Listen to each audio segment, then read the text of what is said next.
یہ خالد کی نانی ہے، دادی ہیں، خالد کی دادی ہیں، دادی اماں، دادی ہیں؟ جی اچھا وہ بھی آئی ہوئی ہیں آج ایمان کے لیے. ماشاء اللہ. اس بیٹی کا نام ایمان ہے؟ ایمان. جی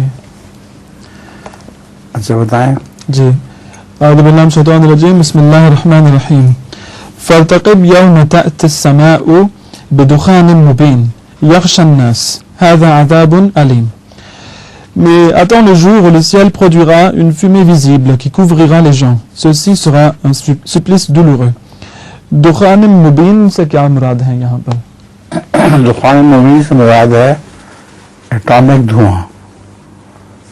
وہ سایہ کرے گا زمین پہ، لوگ سمجھیں گے کہ سایہ ہے امن کا، لیکن اس کے نیچے آنے سے بجائے امن ملنے کے بالکل تباہ و برباد ہو جائیں گے.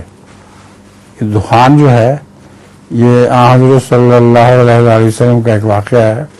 اس سلسلے میں آپ نے سنا ہوا تھا ایک شخص کے متعلق کہ یہ دجال ہے، تو آپ نے سوچا کہ اگر اس کے سامنے میں دخان کی بات کروں گا تو یہ دجال اس سے بھاگ جائے گا.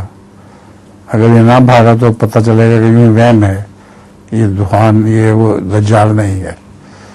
تو حضرت صلی اللہ علیہ وسلم اس کے باغ کے کنارے گئے اور وہاں سورہ دخان کی آیات پڑھی. تو کچھ دیر کے بعد اس نے دخ دخ کہنا شروع کر دیا، یعنی کچھ نہ کچھ اس پہ اثر پڑ گیا تھا، لیکن اس کو یہ نہیں پتہ چلا پورا کہ کیا فرما رہے ہیں. آپ نے فرمایا بس یہیں تک ہے، اس سے زیادہ تو یہ کچھ پتہ نہیں.